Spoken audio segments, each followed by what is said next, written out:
पढ़ करके मेरे साथ बोलिए, बजरंग बली की। जब पोलिंग बूथ में बटन दबाओ ना, तब जय बजरंग बली बोल करके सजा दे देना इनको। आप लोग रोना बंद कीजिए, मेरे तक आवाज आ रही है।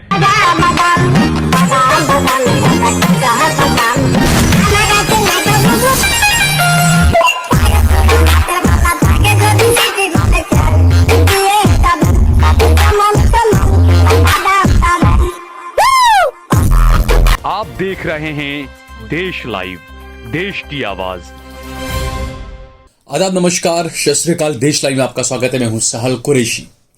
इस वक्त सबसे ज्यादा बड़ी खबर जो आ रही है वो कर्नाटका से है कि कर्नाटका में बीजेपी का सुपड़ा साफ हो चुका है और कांग्रेस पार्टी अपनी सबसे बड़ी जीत की तरफ आगे बढ़ी है। हालांकि एक रिकॉर्ड रहा है कांग्रेस पार्टी का, जब मैंने इससे पहले खबर में बताया था कि किस तरीके से इंदिरा गांधी चुनाव हारी थी और किस तरीके से कर्नाटका से दोबारा इंदिरा गांधी और कांग्रेस पार्टी खड़ी हुई थी और उस वक्त कांग्रेस पार्टी को 149 यानी 149 सीट्स मिली थी। उसके बाद अब ऐसा दूसरा मौका है कि कांग्रेस पार्टी को तकरीबन 135 से 136 सीटों के करीब मिल रही है। इस वक्त कांग्रेस पार्टी 118 सीटें जीत चुकी है, बाकी सीटों पर आगे चल रही है। कांग्रेस पार्टी जो है वो बड़ी जीत की तरफ, जबकि अगर बात करें बीजेपी महज 62 से 64 सीटों पर ही सिमट रही है और जेडीएस तकरीबन 20 सीटों के करीब ही जीत पाई है। अब कर्नाटका के जो चुनाव नतीजे हैं वो क्या कहते हैं? ये जीत वैसे देखा जाए तो बिल्कुल ये नरेंद्र मोदी की हार है। ये कांग्रेस के लिए जो जीत है वो बिल्कुल, क्योंकि राहुल गांधी ने जिस तरीके से रैलियां की, प्रियंका गांधी ने जिस तरीके से रैलियां की, सबसे अहम मल्लिकार्जुन खड़गे और प्रियंका गांधी जिन्होंने सबसे ज्यादा नरेंद्र मोदी के सवालों का जवाब दिया। लेकिन अहम किरदार अगर देखा जाए तो राहुल गांधी का, क्योंकि राहुल गांधी लगातार सरकार के भ्रष्ट होने के आरोप लगाते रहे और कांग्रेस का जो जीत का जो फॉर्मूला है वो तकरीबन 2 साल पहले ही, 1.5-2 साल पहले ही इलेक्शन कैंपेन शुरू कर दिया था कांग्रेस पार्टी ने, डीके शिव कुमार ने, और बाकायदा ये नारा दिया था कि पे सीएम को पे करो, सीएम को पैसा दो। ये भ्रष्टाचार का आरोप जो है वो कांग्रेस पार्टी ने लगाया था बीजेपी पर, बमैया सरकार पर। और पिछले दिनों लगातार कई रैलियों में हमने देखा कि प्रियंका गांधी कहती थी कि ये 40% की सरकार है, कि सरकार के सीएम जो है वो 40% हर जगह से अपना लेते थे। कुछ खबरें इस तरह की भी आई कि मंदिरों को भी बीजेपी ने नहीं छोड़ा था। खबरें ये आई कि मंदिरों को भी कहा गया कि हम लोगों से 40% लेते हैं, आप हमें 30% ही दीजिए, लेकिन देना तो पड़ेगा। ये खबरें कर्नाटका से आई। एबीपी न्यूज पर भी कुछ खबरें चल रही थी इस तरह की। और दूसरा, जो कांग्रेस पार्टी ने वादे किए थे, कांग्रेस पार्टी ने जो वादे किए वो सिर्फ गरीब और बेरोजगार, खासकर बेरोजगारों को लेकर वो वादा किया कि बेरोजगार महिलाओं को हम इतना देंगे, बेरोजगार लड़का अगर ग्रेजुएट है तो उसको इतना रुपया देंगे, अगर बेरोजगार लड़का अगर डिप्लोमा किया हुआ तो उसको हम 1500 रुपया देंगे। इस तरह के वादे कांग्रेस पार्टी ने किए थे। इसके अलावा कांग्रेस पार्टी ने एक और वादा किया था, सिलेंडर जो है वो 500 रुपए में देने का वादा, और इसके अलावा 200 यूनिट बिजली फ्री देने का वादा भी कांग्रेस पार्टी ने किया था। इन वादों पर कर्नाटका की जनता ने भरोसा किया, जबकि बीजेपी, कई वादे किए बीजेपी ने आधा लीटर दूध मुफ्त देने का वादा किया, बीजेपी ने और भी कई मुफ्त वादे किए, लेकिन इन वादों पर लगता है कि जनता ने यकीन नहीं किया। और राहुल गांधी ने जो कहा कि कर्नाटका में नफरत का बाजार बंद हो चुका है और मोहब्बत की दुकान खुल चुकी है, और पहली कैबिनेट मीटिंग में ही जो वादे कांग्रेस पार्टी ने किए हैं वो वादे हम पूरे करेंगे, ये कहा है राहुल गांधी ने। अब कुछ और विश्लेषण करें इस चुनाव का, नतीजों का, तो वैसे देखा जाए तो यह हार नरेंद्र मोदी की हार होनी चाहिए, क्योंकि नरेंद्र मोदी ने काफी सारी रैलियां की, रोड शो किए, लेकिन उसके बावजूद भी नतीजा वो नहीं आ पाया। तो क्या जो मोदी मैजिक है क्या वो खत्म हो रहा है?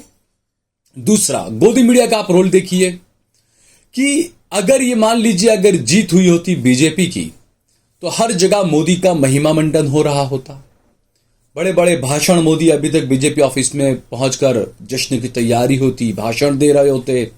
जेपी नड्डा, अमित शाह सब मोदी की वाहवाही कर रहे होते। मीडिया तो 2 दिन तक मोदी के गुणगान गाता ही रहता, मोदी मैजिक ये वो तमाम चीजें।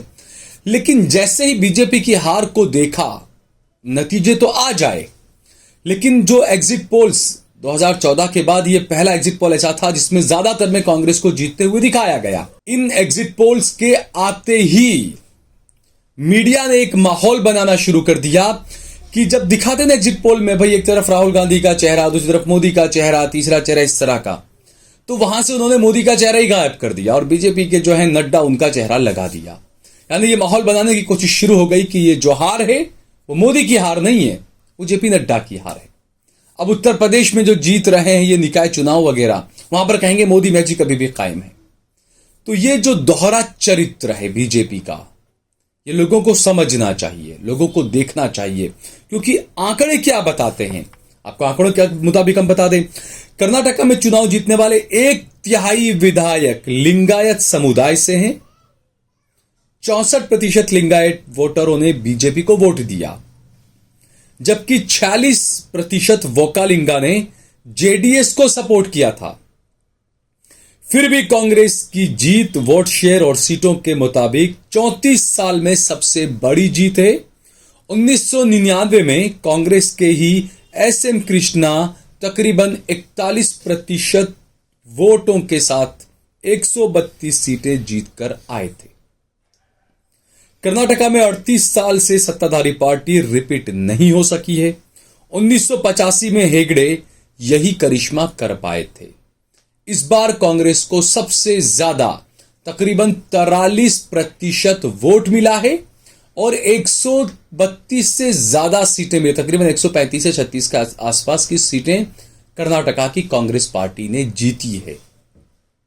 और जैसा मैंने बताया कि जो आरोप लगे कि 1.5 लाख करोड़ का घोटाला और ये तमाम चीजें, अदानी का मुद्दा भी काफी सुर्खियों में रहा, तो गरीबों में वो अपील पैदा करने में कांग्रेस पार्टी कामयाब रही। और सबसे बड़ा, सबसे अहम, सबसे खास कि जो दलित और मुस्लिम वोट है उसको खड़गे बहुत अच्छे तरीके से मजबूती से पकड़ पाए और कांग्रेस पार्टी के पक्ष में एक मुश्त वोट जो है वो मुसलमानों का और दलितों का गया, ये कहा जा सकता है, क्योंकि जेडीएस भी महज तकरीबन 20 सीटों के करीब ही सिमट गई। दूसरा यहां पर मैसेज इलाकाई पार्टियों के लिए भी है, जो राज्यों की पार्टियां हैं उनके लिए भी मैसेज है कि जेडीएस जो है वो सुकड़ती जा रही है, 20 सीटों के अंदर आ चुकी है। मुकाबले अब चुनावों में जो है वो सिर्फ कांग्रेस और बीजेपी के बीच हो रहे हैं। आम आदमी पार्टी 200 से ज्यादा सीटों पर उसकी जमानत जब्त हो गई, आप सोचिए। हालांकि भले वो अभी अभी नेशनल पार्टी बनी है, लेकिन कर्नाटका में बहुत बुरा हाल हुआ है आम आदमी पार्टी का।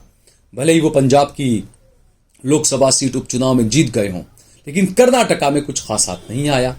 जो लोग जो कांग्रेस मुक्त भारत की बात किया करते थे, वो अब देख रहे हैं दक्षिण भारत जो है वो बीजेपी मुक्त हो चुका है। और जो आंकड़े देखें अगर, क्योंकि जैसा मैंने कहा कि ये चुनाव नरेंद्र मोदी के चेहरे पर बीजेपी ने लड़ा था। नरेंद्र मोदी के चेहरे के अलावा कोई चेहरा बीजेपी के पास में नहीं था। लिंगायत वोटों के लिए भले ही येदियुरप्पा को आगे तो किया था, लेकिन सीएम का चेहरा नहीं बनाया था। हर जगह मोदी मोदी चल रहा था। मोदी बड़े बड़े रोड शो कर रहे थे, 25-25 किलोमीटर के लंबे रोड शो मोदी कर रहे थे। और तकरीबन जनता के पैसों से 48 रैलियां नरेंद्र मोदी ने की, 28 रोड शो किए, और इसके बावजूद बीजेपी 50% सीटें भी नहीं जीत पाई।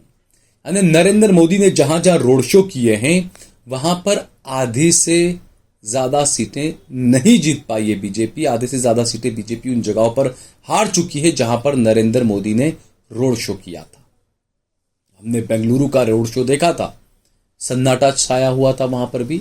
सड़कों पर नरेंद्र मोदी आराम से खुले रोड पर अपने रोड शो कर रहे थे। लेकिन जैसे ही हार हुई तो मोदी का चेहरा बिल्कुल साइड कर दिया गया और ये बता दिया गया बीजेपी का अध्यक्ष तो जेपी नड्डा है, इसलिए जेपी नड्डा की हार है। जबकि होना यह चाहिए कि मोदी को खुद आगे आना चाहिए, मोदी को खुद जनता को बताना चाहिए कि कहां कमियां रह गई। और मोदी को ये बताना चाहिए कि जो वो कहा था उन्होंने, इतनी जोर से और ऐसे बटन दबाना, बजरंग बली को याद करके दबाना।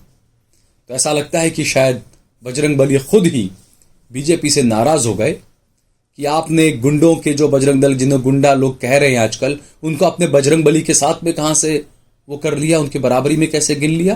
तो शायद बजरंग बली नाराज हो गए मेरे ख्याल से। अब कांग्रेस पार्टी ने वादा किया था कि हम हर जगह पर बजरंग बली के मंदिर बनाएंगे।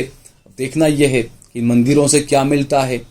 2024 का इलेक्शन लोकसभा का जो होगा, उससे पहले दक्षिण में बीजेपी का साफ होना कई सवाल खड़े कर रहा है। और यह हार, ये मान के चलिए कि पिछले सालों में जो पश्चिम बंगाल में जो हार का सामना करना पड़ा बीजेपी को, उससे ज्यादा झटका कर्नाटका की हार से बीजेपी को लगा है, क्योंकि दक्षिण का द्वार माना गया था कर्नाटका को, और माना जा रहा था कि अब दक्षिण की तरफ जो है वो नरेंद्र मोदी और बीजेपी के कदम बढ़ने लगे हैं और 2024 में इसका फायदा होगा। लेकिन जिस तरीके से कर्नाटक हार गए, तो अभी सवाल उठने लगा है कि अब क्या होगा 2024 में, दक्षिण में क्या होगा। क्योंकि जैसा मैं बताता हूं कि जो हिंदी पट्टी है, जितना भी उत्तर प्रदेश है, राजस्थान है, मध्य प्रदेश है, हरियाणा है, यहां बिहार है, यहां पर अपना एक्सट्रीम जितने सीटें ले सकती थी इतनी बीजेपी ने ले ली। अब जो ज्यादा सीटें लानी वो कहां से लानी, जबकि आप नॉर्थ ईस्ट के हालात देखें, मणिपुर वगैरह, तो कई सीटें माना जा रहा है कि वहां से शायद कम होगी। अब उत्तर प्रदेश में क्या होगा ये अब देखने वाली बात होगी। लेकिन 2024 के चुनाव से पहले एक बड़े राज्य में हारना, यह बीजेपी के लिए बड़ा नुकसान, कांग्रेस के लिए बड़ा सेटबैक। क्योंकि कांग्रेस जिस तरीके से फाइनेंशियल मामले से जूझ रही है, पैसा नहीं है कांग्रेस के पास फंडिंग को लेकर, तो देश का दूसरा सबसे धनाढ़ राज्य जो है वो कर्नाटका है। और कर्नाटका पर कांग्रेस के सत्ता में आना यानी बीजेपी के लिए कई सारी मुश्किलें अब शुरू हो जाएंगी। अगर आपको ये वीडियो पसंद आया हो तो इस पर कमेंट करें, इसे लाइक करें, इसे ज्यादा से ज्यादा शेयर करें, और ये याद रखें कि नफरत की दुकान ज्यादा नहीं चलती है। जिन्होंने अली, बजरंग बली, ये तमाम चीजों का नाटक किया, जो हिंदुत्व का नाटक किया बीजेपी ने, वो हिंदुत्व बीजेपी को जीत नहीं दिला पाया। और जो कानून मंत्री कर्नाटका के जो हिजाब का विरोध कर रहे थे, हिजाब पर पाबंदी लगा रहे थे, वो खुद भी अपना चुनाव हार गए। इस वीडियो को ज्यादा से ज्यादा शेयर कीजिए।